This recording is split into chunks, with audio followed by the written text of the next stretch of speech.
আসসালামু আলাইকুম। সম্মানিত ভিউয়ার্স, আশা করছি ভালো আছেন। আমি আল্লাহ তাআলার দয়ায় ভালো আছি। আজ আমি আপনাদেরকে শোনাবো এক ক্রীতদাসের সততার গল্প। তো চলুন শুরু করা যাক। প্রভাবশালী এক নেতা ছিল। সার্ভে এলাকায় তার বসবাস।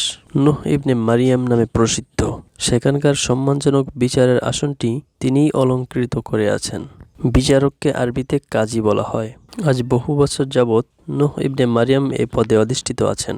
এলাকার লোকেরা বিভিন্ন সমস্যায় নিপতিত হন, কখনো বা শিকার হন জুলুম, নির্যাতন ও অত্যাচার অবিচারে। তারপর ন্যায় বিচারের জন্য ছুটে আসেন কাজীর দরবারে। কাজী সাহেব বাদী বিবাদীর কথা শোনেন, প্রয়োজনে সাক্ষী প্রমাণ তলব করেন, তারপর ইনসাফ অনুযায়ী ফয়সালা দিয়ে সবাইকে বিদায় দেন। কাজী সাহেবের ছিল এক রূপসী মেয়ে। মেয়েটি যেমন সুন্দরী তেমন বুদ্ধিমতী। তার মনোহারী রূপ ও বুদ্ধিমত্তার প্রশংসা মানুষের মুখে মুখে ছিল। এ অবস্থা কেবল নিজ অঞ্চলেই নয়, আশেপাশের এলাকাগুলোতেও ছড়িয়ে পড়েছিল বিদ্যুতের মতো। মেয়েটি বড় হয়েছে, সে এখন পূর্ণ যুবতী। বড় বড় পণ্ডিত ও নেতৃত্বস্থানীয় ব্যক্তির পক্ষ থেকে অসংখ্য পায়গাম এসেছে। সবাই তাকে বিয়ে করে জীবন সঙ্গী বানাতে চায় দাম্পত্য জীবনে পূর্ণ সুখ লাভ করতে। কিন্তু কাজী সাহেব কোনো সিদ্ধান্ত নিতে পারেন না কিছুই স্থির করতে। তিনি দুশ্চিন্তায় পড়ে যান। ভাবেন, আমার কলিজার টুকরো মেয়েটিকে কার হাতে তুলে দেব? যদি অমুকের কাছে পাত্রস্থ করি তবে অমুক অসন্তুষ্ট হবে। কেউ তো কারোর থেকে কম নয়। যাই হোক, অনেক ভেবে চিন্তে সিদ্ধান্ত নিতে হবে। কাজী সাহেব ছিলেন ধনাঢ্য ব্যক্তি। অর্থ সম্পদের কোনো অভাব নেই। প্রচুর জমি জমা আছে আঙ্গুর ও অন্যান্য ফলমূলের একটি বাগানও। মোবারক নামের এক বিশ্বস্ত ক্রীতদাস বাগানটি দেখাশুনো করে। মোবারক ক্রীতদাস হলে কি হবে? তার মধ্যে পূর্ণ মাত্রায় বিদ্যমান ছিল খোদার ভয়, তাকওয়া এবং পরহেজগারিতে সে ছিল অতুলনীয়। জেনে শুনে কারোর হক নষ্ট করার মানুষ সে ছিল না। আজ 1 মাস হলো সে কাজী সাহেবের বাগানের কাজ নিয়েছে। কাজী সাহেব চেহারা দেখেই বুঝেছিলেন সৎ ও বুদ্ধিমান হবে। বাস্তবতাও ছিল তাই। একদিনের ঘটনা। কাজী নূহ আঙ্গুর গাছ দেখার জন্য বাগানে গেলেন। মোবারককে কাছে ডাকলেন। বললেন, মোবারক, আমার জন্য ছোট একটি ঝুড়িতে করে সামান্য আঙ্গুর আনো তো। মোবারক চলে গেল। একটু পর আঙ্গুর নিয়ে ফিরে এলো। ধুয়ে পরিষ্কার করলো। তারপর কাজী সাহেবের সামনে খাওয়ার জন্য পরিবেশন করলো। কাজী সাহেব কয়েকটি আঙ্গুর হাতে নিলেন, একটি মুখে দিলেন। কিন্তু একই আঙ্গুর মুখে দেওয়ার সাথে সাথে তার চেহারার রং পরিবর্তন হয়ে গেল।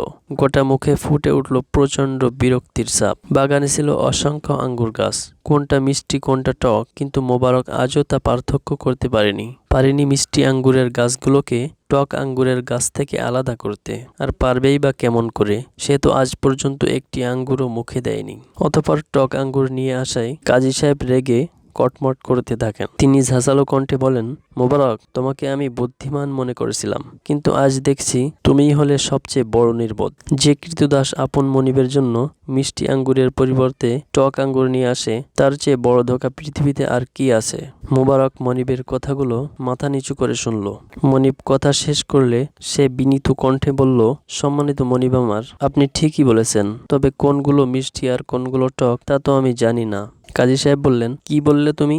জানো না মানে? কাজী সাহেব হতবাক হয়ে গেলেন। মোবারক বলল, হ্যাঁ, আমি জানি না। দীর্ঘ 1 মাস হলো বাগানের কাজ নিয়েছো, আর আজ বলছো কোনটি মিষ্টি কোনটি টক জানো না? মোবারক বললেন, হুজুর, 1 মাস কেন, কয়েক যুগ, এমনকি আজীবন থাকলেও আমাকে একই কথা বলতে হবে। মালিক বললেন, মোবারক, তোমার কথা আমি কিছুতেই বুঝতে পারছি না। তুমি কি বলতে চাও? কি বোঝাতে চাও? পরিষ্কার করে বলো। তখন মোবারক বললেন, জনাব, আপনি আমাকে রেখেছেন বাগান দেখাশোনা ও পরিচর্যা করার জন্য। খাওয়ার অনুমতি তো পাইনি, সুতরাং আপনিই বলুন, বিনা অনুমতিতে অন্যের জিনিস কিভাবে আমি খাবো? এটা কি আমানতের খেয়ানত নয়?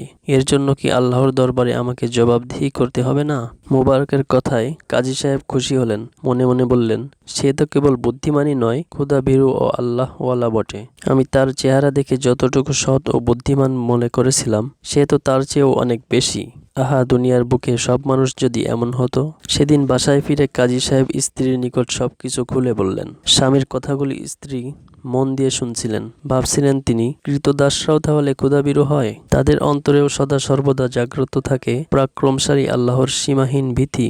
আহা, আমার মেয়ের জন্য যদি এমন একটি ছেলে পেতাম। পিতা যখন মায়ের নিকট মোবারকের ঘটনা বর্ণনা করছিলেন, মেয়েও দরজার আড়াল থেকে সবকিছু শুনছিল। তার হৃদয় রাজ্যেও তখন বয়ে চলছিল এরূপ একজন স্বামীর কল্পনাই। কয়েকদিন পর কাজী সাহেব বিষণ্ণ মন নিয়ে বসে আছেন।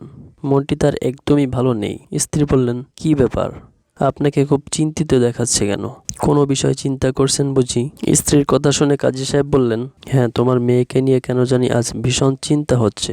মেয়ের বয়স বেড়ে যাচ্ছে, অথচ আজও কোনো সিদ্ধান্ত নিতে পারলাম না। স্ত্রী বললেন, আজ সকালে আমার মাথায় একটি বুদ্ধি এসেছে, আপনি অনুমতি দিলে বলতে পারি। বলার অনুমতি নিয়ে স্ত্রী বললেন, আমাদের কৃতদাস মোবারক, সে একটি আল্লাহওয়ালা ছেলে, একথা আপনিই আমাকে বলেছেন। তার খোদাভীরুতা ও পরহেজগারির ব্যাপারে আমারও কোনো সন্দেহ নেই। আমি মনে করি এত পেরেশান না হয়ে পাত্র নির্বাচনের ব্যাপারে তার সাথেই আমরা পরামর্শ করতে পারি। কাজী সাহেব বললেন, হ্যাঁ, তুমি ঠিক কথাই বলেছ।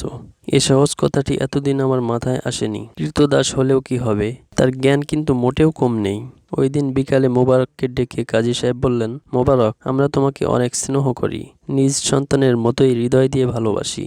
এখন তোমাকে একটি গুরুত্বপূর্ণ পরামর্শের জন্য ডেকেছি। তুমি জানো আমাদের একটি মেয়ে আছে, বিভিন্ন স্থান থেকে তার জন্য বিয়ের প্রস্তাব এসেছে, কিন্তু আমি মন স্থির করতে পারিনি কার সাথে তার বিয়ে দিব। এখন তুমিই বলো আমি কি করতে পারি। মোবারক বলল, এ তো কঠিন কিছু নয়। ইসলামের পূর্বে অন্ধকার যুগে কাফেররা ছেলে মেয়েদের বিয়ের বেলায় বংশকেই প্রাধান্য দিত। পাত্র বা পাত্রী যদি নামকরা বিখ্যাত বংশের হতো, তবে তার অন্য কোনো গুণ আছে কি নেই তা জানা বা দেখার প্রয়োজন বোধ করত না। ইহুদি ও খ্রিস্টানরা রূপ ও সৌন্দর্যের বিচার করত। রাসূলুল্লাহ সাল্লাল্লাহু আলাইহি ওয়াসাল্লাম এবং খোলাফায়ে রাশিদিনের জামানায় মানুষ আল্লাহ ভীতি ও পরহেজগারের কথা ভাবত। আর বর্তমান যুগে মানুষ প্রাধান্য দেয় টাকা পয়সা ও ধন দৌলতকে। সুতরাং আপনি উল্লেখ্য বিষয়গুলো থেকে যে কোনো একটাই মাপকাঠি বানিয়ে মেয়ের জন্য পাত্র নির্বাচন করে ফেলুন। মোবারককে তখনকার মতো বিদায় দিয়ে কাজী সাহেব স্ত্রীকে নিয়ে বসলেন। তারপর মোবারকের কথাগুলো নিয়ে উভয়ে অনেক চিন্তা ভাবনা করলেন। বললেন, যদি স্বামী স্ত্রীর মধ্যে দিনদারি থাকে তবে অন্যান্য ব্যাপার কিছুই না। অন্যান্য ব্যাপার কিছুটা কম থাকলেও কোনো অসুবিধা নাই। তাদের দাম্পত্য জীবনে অবশ্যই সুখ শান্তি আসবে। কিন্তু দিনদারি ব্যক্তি অন্য দিকগুলো পূর্ণ মাত্রায় বিদ্যমান থাকলেও প্রকৃত শান্তি যে আসবে না, একথা নিশ্চিত করেই বলা যায়। সুতরাং শেষ পর্যন্ত তারা ক্ষুধাভীতি ও দিনদারির দিকটিকেই মাপকাঠি বানিয়ে মেয়ের জন্য পাত্র নির্বাচন করার সিদ্ধান্ত গ্রহণ করলেন। এবার মাপকাঠি অনুযায়ী পাত্র নির্বাচনের পালা। দেখা গেল এ পর্যায়ে যারা প্রস্তাব পাঠিয়েছে তাদের কেহই এ মাপকাঠিতে টিকে নাই। কারোর বংশ ভালো, কেউ রূপ সৌন্দর্যে অতুলনীয়, আবার কেউ অঢেল সম্পদের মালিক, কিন্তু পূর্ণ দিনদারি ও ক্ষুধাভীতি কারোর মধ্যেই নেই। উপায় এখন একটাই, প্রকৃত দিনদার ছেলে পেতে হলে মোবারকের হাতেই মেয়েকে তুলে দিতে হবে। তাকেই বরণ করতে হবে একমাত্র জামাতা হিসেবে। কিন্তু সে যে কৃতদাস, মেয়ে কি তাকে মেনে নিবে, গ্রহণ করবে তাকে স্বামী হিসেবে? এ তো এক বিরাট প্রশ্ন। স্ত্রী কাজী সাহেবকে বললেন, এত চিন্তার প্রয়োজন নেই, আমি মেয়ের সাথে আলাপ করে নেই, দেখি সে কি বলে। মা মেয়েকে সবকিছু বলল। মেয়েটি নিজের দিনদার হওয়ার কারণে সেও দিনদারিকে প্রাধান্য দিল। মুখে শুধু এতটুকু বলল, আম্মাজান, আমি এ যাবৎ কখনোই আপনাদের মতের বিরুদ্ধে কিছু করিনি, ভবিষ্যতেও করব না, ইনশাআল্লাহ। এ ব্যাপারে যা ভালো মনে করেন তাই করুন, তাতে আমার কোনো আপত্তি নেই। মেয়ের কথায় মায়ের মন খুশিতে নেচে উঠল। তিনি মেয়ের কাছ থেকে এমনই উত্তর আশা করছিলেন। স্বামীকে দৌড়ে এসে বললেন, মা আমার রাজি আছে, এবার সামনের করণীয় ঠিক করুন। সংবাদ শুনে কাজী সাহেবের চোখে মুখে ফুটে উঠল এক অপূর্ব আনন্দ উচ্ছ্বাস। সঙ্গে সঙ্গে তিনি কৃতদাস মোবারককে ডেকে পাঠালেন। বললেন, মোবারক, আমি তোমার মধ্যে যে যোগ্যতা, বুদ্ধিমত্তা, বিশ্বস্ততা ও পবিত্রতা দেখতে পেয়েছি, বর্তমানকালে তা সত্যিই বিরল। আমার ইচ্ছা, যদি তুমি রাজি থাকো তবে তোমার হাতেই আমার একমাত্র কন্যাকে তুলে দিব। মোবারক বললেন, হুজুর, আমি হলাম একজন কৃতদাস গোলাম। আপনি পয়সার বদলে আমাকে খরিদ করেছেন। তদুপরি আপনি হলেন অত্র এলাকার কাজী ও সম্মানী ব্যক্তি। আপনার কথায় কত লোক উঠা বসা করে। শুনেছি আপনার মেয়ে নাকি অতি সুন্দরী। সুতরাং আপনার মতো একজন মহান ব্যক্তির মেয়ে বিবাহ একজন কৃতদাসের সাথে কি করে হতে পারে? তাছাড়া আপনার মেয়েই বা বিষয়টিকে কিভাবে মেনে নিবে? কাজী সাহেব বললেন, মোবারক, তুমি গোলাম হওয়ার প্রশ্ন তুলেছ? যাও, এখন থেকেই তুমি আজাদ, মুক্ত, স্বাধীন।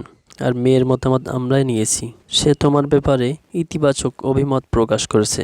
অতঃপর কাজী সাহেব মোবারকের সাথে আপন মেয়ের বিয়ে দিলেন এবং উভয়কে প্রচুর ধন সম্পদ দান করলেন। তখন থেকেই শুরু হলো মোবারকের নতুন জীবন। এক সময় তাদের কোল জোড়ে জন্ম নিল এক পুত্র সন্তান। স্বামী স্ত্রী পরামর্শ করে নাম রাখলেন আব্দুল্লাহ। এ হলো সেই ছেলে যিনি গোটা দুনিয়ায় আব্দুল্লাহ ইবনে মুবারক নামে খ্যাতি লাভ করেছেন। যিনি কেবল একজন বড় মুহাদ্দিসই ছিলেন না, মহাজ্ঞানী ও সম্মানিত সাধকও ছিলেন। এই মহামানুষের কয়েকটি ঘটনা হৃদয় গলে সিরিজের বিভিন্ন স্থানে উল্লেখ করা হয়েছে। সম্মানিত ভিউয়ার্স, আলোচ্য ঘটনা থেকে আমরা কয়েকটি গুরুত্বপূর্ণ শিক্ষা গ্রহণ করতে পারি।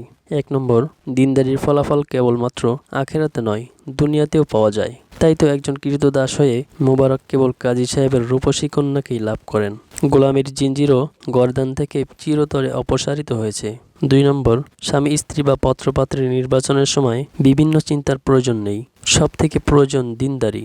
দিনদারি থাকলে অন্য দিকগুলো হালকা নজরে দেখলেও কোনো সমস্যা নেই, কিন্তু দিনদারি পরোয়া না করে কেবল অন্যগুলো তলাশ করলে ফলাফল অনেকটাই ওই রকম হতে পারে যেমন হয় সংখ্যার বাম দিকে শূন্য বসালে।